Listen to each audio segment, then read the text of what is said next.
Hello friends, हमारे video में पुनः आप लोगों का स्वागत है। आज मैं आप लोगों को अपनी वीडियो में जो टॉपिक लेकर आया हूँ उसकी टॉपिक हमने व्हाइट बोर्ड पे लिख दिया है। आज की हमारी जो टॉपिक है दोस्तों, कंडीशनल सेंटेंस यानी शर्तात्मक वाक्य। आज की वीडियो में हम लोग शर्तात्मक वाक्य के बारे में पढ़ेंगे और जानेंगे कि शर्तात्मक वाक्य क्या होते हैं, उनकी क्या पहचान होती है और शर्तात्मक वाक्यों का अनुवाद कैसे बनाया जाता है। तो सबसे पहले आपको दोस्तों ये ख्याल कर लेना होगा कि शर्तात्मक वाक्य जो होता है वह वाक्य होते हैं जब वाक्य की शुरुआत जो है यदि या अगर से होगी। आपको ध्यान देना है, पहली इसकी पहचान होती है कि जो हिंदी का वाक्य हमारे सामने दिया रहेगा उस वाक्य की जो शुरुआत होगी वह यदि या अगर शब्द से होगी। और इसकी दूसरी पहचान ये होती है कि वाक्य के बीच में तो शब्द आता है। तो कंडीशनल सेंटेंस की पहली पहचान हमको मुख्य रूप से दो बातें ध्यान रखनी है कि वाक्य के शुरू में यदि या अगर लगा होगा और वाक्य के बीच में तो शब्द आएगा। जब हम ट्रांसलेट करेंगे, जब हम शर्तात्मक वाक्य का अनुवाद करेंगे तो यह इस यदि या अगर की अंग्रेजी हमें इफ लिखनी है और जहाँ पे तो होगा उसकी जगह पे हमें कामा का प्रयोग करना होगा। यानी यदि या अगर की अंग्रेजी इफ लिख देना है और जहाँ पर तो होगा उसकी जगह पर हम कामा का प्रयोग करेंगे, ठीक है। लेकिन दूसरी बात आपको दोस्तों ये ध्यान देना है कि जो हमारा शर्तात्मक वाक्य होता है वह वाक्य जो होते हैं तीनों तरह के वाक्यों में होते हैं, ठीक है। यानी प्रेजेंट टेंस में भी हो सकता है, पास्ट टेंस में भी हो सकता है और फ्यूचर टेंस में भी हो सकता है, ठीक है।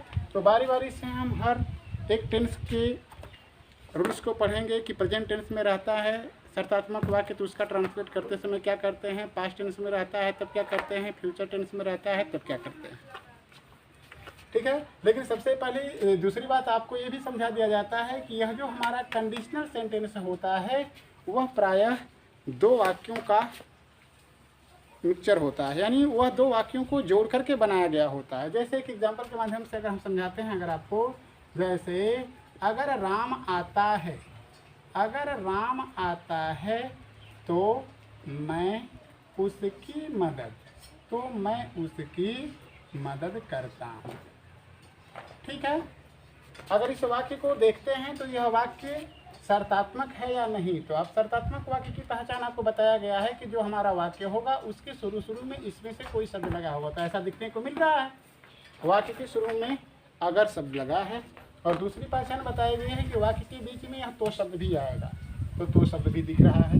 यानी शर्तात्मक वाक्य की जो दोनों पहचान थी, दोनों पहचान हमें इस वाक्य में दिख रही है। इसलिए हमने ये फाइनल कर लिया कि यह जो हमारा दिया गया वाक्य है वह शर्तात्मक वाक्य में है, ठीक है। और आपको हमने पहले ही बता दिया है कि यदि या अगर की अंग्रेजी हमें इफ लिखनी है वाक्य में, जहाँ पर कामा अरे तो होगा वहाँ पे कामा का प्रयोग करना है। दूसरी बात हमने आपको बताया कि जो कंडीशनल सेंटेंस होता है वह वाक्य ऐसा होता है जिसमें दो वाक्यों को जोड़ करके वाक्य लिखा गया होता है। तो उन वाक्यों को देखें। एक वाक्य दोस्तों वह है जो इस अगर शब्द से जुड़ा हुआ है और दूसरा वाक्य जो है वह है जो इस तो शब्द के बाद आया हुआ है। तो मैंने आपसे कहा है कि कंडीशनल सेंटेंस दो वाक्यों को जोड़कर लिखा गया होता है। तो इसमें एक वाक्य जो है इस अगर के साथ जुड़ा रहता है और दूसरा वाक्य जो होता है तो के बाद होता है। जब कंडीशनल सेंटेंस का अनुवाद बनाते हैं तब कैसे करते हैं, क्या करते हैं, उसको बारी बारी से आपको समझना है।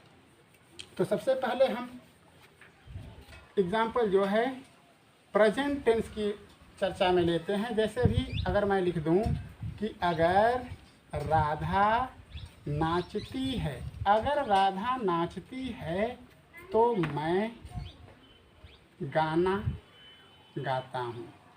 अगर राधा नाचती है तो मैं गाना गाता हूँ, ठीक है। वाक्य कंडीशनल है, क्यों है? क्योंकि वाक्य में अगर शब्द से शुरू है वाक्य और वाक्य के बीच में तो है। लेकिन इस अगर और इस तो के बाद वाले अगर वाक्यों पर दोस्तों विचार करें तो यह दोनों टेंस ही हमें प्रेजेंट इंडेफिनिट टेंस दिख रहे हैं। इसलिए ख्याल करना है आपको कि जब हमारा कंडीशनल सेंटेंस प्रेजेंट टेंस यानी प्रेजेंट इंडेफिनिट टेंस में होगा तब उस वाक्य का जब ट्रांसलेट करते हैं तो दोनों वाक्यों में हम प्रेजेंट इंडेफिनिट टेंस ही यूज करते हैं। यानी सबसे पहले हम इस अगर की अंग्रेजी इफ लिख लेंगे। राधा नाचती है का जब अनुवाद बनाएंगे तो ये हो जाएगा राधा और उसके बाद हो जाएगा डांसेस। फिर आपको बताया गया है जैसा कि तो की अंग्रेजी की जगह पे हमें कामा लगाना है। और मैं गाना गाता हूँ, इसका जब अनुवाद बनाएंगे तो आई सिंग सॉन्ग, अनुवाद बनकर आता तैयार। और एग्जाम्पल लिखिए, यदि राम आता है, यदि राम आता है तो वे उसकी मदद करते हैं, वे उसकी मदद करते हैं। ये दूसरा वाक्य एग्जाम्पल में मैंने आपको लिया। ये भी वाक्य कंडीशनल है क्योंकि वाक्य की शुरुआत यदि शब्द से है, वाक्य के बीच में तो शब्द आया है, एक वाक्य तो के बाद है, एक वाक्य यदि से जुड़ा है। दोनों वाक्य हमें प्रेजेंट इंडिफिनिट दिख रहे हैं। तो आपको ऑलरेडी बताया जा चुका है कि जब दोनों वाक्य प्रेजेंट इंडिफिनिट टेंस में होते हैं तो दोनों वाक्य का अनुवाद प्रेजेंट इंडिफिनिट में ही बनाएंगे। यानी इस यदि की अंग्रेजी हम लिख लेंगे इफ राम आता है का जब ट्रांसलेट करेंगे तो ये हो जाएगा राम कम्स, इस तो के जगह पे लगा लेंगे कामा, वे उसकी मदद करते हैं। तो ऐसी कंडीशन में वे की अंग्रेजी हम लिख देंगे दे, उसके बाद हो जाएगा हेल्प और उसकी की अंग्रेजी क्या लिख देंगे हिम। इस तरह से आपका यह ट्रांसलेट बनकर तैयार होगा। कुछ वाक्य दोस्तों हमारे सामने ऐसे आते हैं कि तो के बाद वाले वाक्य में हमें सब्जेक्ट नहीं दिखाई देता है, लेकिन यदि वाले वाक्य में सब्जेक्ट दिखाई देता है। ठीक है, तो इस कंडीशन में आपको घबराने की कोई ज़रूरत नहीं है। अगर इस कंडीशन की तरह यानी इस तरह के वाक्य अगर हमारे सामने आते हैं तो हमें यह मान लेना होता है कि तो के बाद वाले वाक्य में वही कर्ता होता है जो अगर वाले वाक्य का कर्ता होता है। जैसे एक एग्जाम्पल उसका भी ले लीजिए। जैसे कह दिया जाएगा कि यदि राजू बाजार जाता है तो किताबें खरीदता है, किताबें खरीदता है। देख रहे हैं, यदि से जुड़ा हुआ वाक्य राजू बाजार जाता है, तो से जुड़ा हुआ वाक्य किताबें खरीदता है। लेकिन आपको ये हमने बताया कि कुछ वाक्य ऐसे भी होंगे कि जब तो के बाद वाले वाक्य का सब्जेक्ट आपको नहीं दिखेगा। तो यदि राजू बाजार जाता है तो किताबें खरीदता है, यानी इस वाक्य में जब तो के बाद वाक्य का कर्ता नहीं है तो उस वाक्य का कर्ता भी वही कर्ता होता है जो यदि वाले वाक्य का कर्ता होता है। जैसे यदि राजू बाजार जाता है तो किताबें खरीदता है, तो बाजार कौन जाता है? राजू। तो किताब कौन खरीदेगा? राजू। इस कंडीशन में जब ट्रांसलेट अगर हम बनाएंगे तो इसका अनुवाद हो जाएगा if Raju goes to market, if Raju goes to market, comma लगा देंगे। अब इस तो के बाद राजू के लिए प्रोनाउन यूज कर लेंगे आप ही। ठीक है, तो इसका मतलब ही होगा। खरीदना का अंग्रेजी बाइज हो जाएगा और किताबें का अंग्रेजी क्या होगा? बुक्स। ठीक है, अगर इन वाक्यों में कहीं नकारात्मक वाक्य होगा तो जिस वाक्य में अगर यदि वाले वाक्य अगर नकारात्मक होगा तो इसको नकारात्मक लिख देना होगा। ये वाक्य अगर नकारात्मक है तो इसको लिख देना होगा। जैसे अभी बतलाते हैं, जैसे अगर तुम नहीं आते हो, अगर तुम नहीं आते हो तो वह पढ़ाता है। देख रहे हैं आप, अगर इस तरीके के वाक्य होंगे तो आपको उसी वाक्य में नियम लगाना है जो वाक्य नकारात्मक दिखेगा। यानी तुम नहीं आते हो, यह अगर वाले हिस्से से जुड़ा है तो ये वाक्य नकारात्मक बना देना होगा। अगर इधर नकारात्मक होगा तो इसको नकारात्मक बना दीजिएगा। जैसे अगर तुम नहीं आते हो, इसका ट्रांसलेट करते हैं तो if you do not come, if you do not come, comma लगा देंगे। वह पढ़ाता है तो इसका हो जाएगा ही टीचर्स। तो ये एग्जाम्पल मैंने दोस्तों आपको दिया कंडीशनल सेंटेंस के शर्तात्मक वाक्य की, और वैसे वाक्यों के का अनुवाद बताया आपको जो वाक्य हमारे प्रेजेंट टेंस में होंगे, यानी प्रेजेंट इंडेफिनिट के होंगे। अब हम चलते हैं पास्ट और फ्यूचर के एग्जाम्पलों को भी देख लेते हैं। दूसरी पॉइंट, अगर वाक्य हमारा फ्यूचर टेंस में होगा, अगर वाक्य फ्यूचर टेंस में होगा, यानी अगर हमारा जो कंडीशनल सेंटेंस होगा अगर वो फ्यूचर टेंस में अगर होता है, तो उस वाक्य का अनुवाद कैसे बनता है। जैसे अगर कह दिया जाएगा कि अगर तुम नहीं पढ़ोगे, अगर तुम नहीं पढ़ोगे तो परीक्षा में फेल हो जाओगे, हो जाओगे। ठीक है। अगर इसी तरीके से वाक्य अगर कह दिया जाएगा कि यदि वह आएगी तो मैं उसे पढ़ाऊँगा। देख रहे हैं, ये दो एग्जाम्पल मैंने आपके लिए लिया है, लेकिन इन दोनों एग्जाम्पलों को देखते हैं तो यह वाक्य हमको किस टेंस में नज़र आ रहे हैं, फ्यूचर इंडिफिनिट में, यानी फ्यूचर टेंस में। क्यों? क्योंकि इस वाक्य के भी अंत में गागेगी नज़र आ रहा है, यहाँ पर भी गागेगी नज़र आ रहा है। इस वाले उदाहरण में भी एक वाक्य में गागेगी है, दूसरे वाले वाक्य में भी गागेगी है। तो जब हमने प्रेजेंट इंडिफिनिट के शर्तात्मक वाक्य को पढ़ा था तो उसमें केवल दोनों वाक्यों में एक ही टेंस प्रयोग किया था, लेकिन अब दोस्तों यहाँ इस ऐसे यानी फ्यूचर टेंस के कंडीशनल वाले वाक्य में ऐसा आप नहीं करेंगे। दोनों वाक्य फ्यूचर में होंगे, लेकिन आपको दोनों वाक्यों का अनुवाद फ्यूचर में नहीं बनाना है।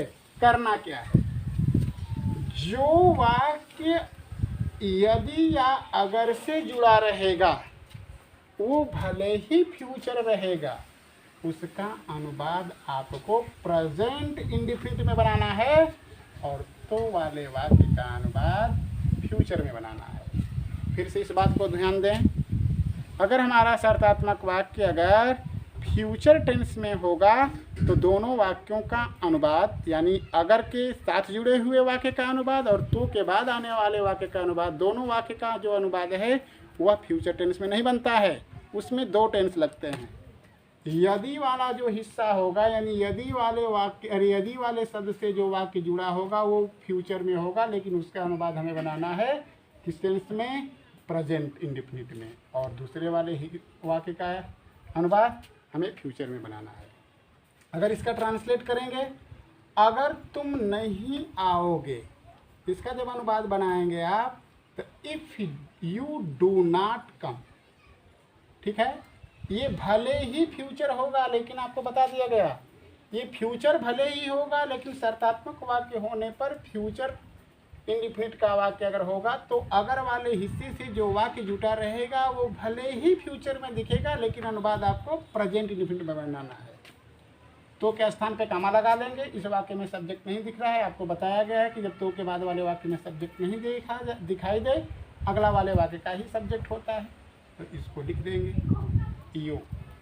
परीक्षा में फेल हो जाओगे, इसका अनुवाद जब बनाएंगे तो you will fail in the examination. इसी तरह अगर इसका अनुवाद बनाएंगे, अगर वह आएगी तो मैं उसे पढ़ाऊंगा, ये भले ही फ्यूचर में है, लेकिन जब इसका अनुवाद बनाएंगे तो प्रेजेंट में बनाएंगे। इसका अनुवाद हो जाएगा इफ सी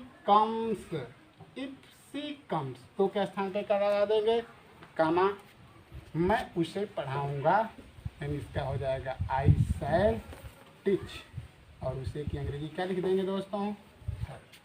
तो ये भी मैंने आपको बताया कि यदि हमारा शर्तात्मक वाक्य अगर फ्यूचर टेंस में होता है तो उस वाक्य का अनुवाद कैसे बनाते हैं। यानी आपको ध्यान देना है कि शर्तात्मक वाक्य अगर फ्यूचर टेंस में होगा तो उस वाक्य का अनुवाद बनाते समय हमें दो टेंस यूज करना है। अगर वाला जो हिस्सा रहेगा उस वाले वाक्य का अनुवाद हमें प्रेजेंट इंडिफिनिट में बनाना है, और तो के बाद वाले का अनुवाद फ्यूचर इंडिफिनिट में बनाना है। अब तीसरी टॉपिक आपके लिए बची है, जिसका उदाहरण आपको दिया जा रहा है, ध्यान से देखें। तीसरी टॉपिक हमारी बचती है पास्ट टेंस।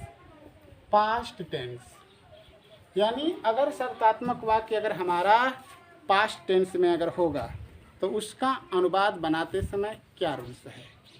तो देखिए, पास्ट टेंस का हम एग्जाम्पल आपके सामने लिखते हैं।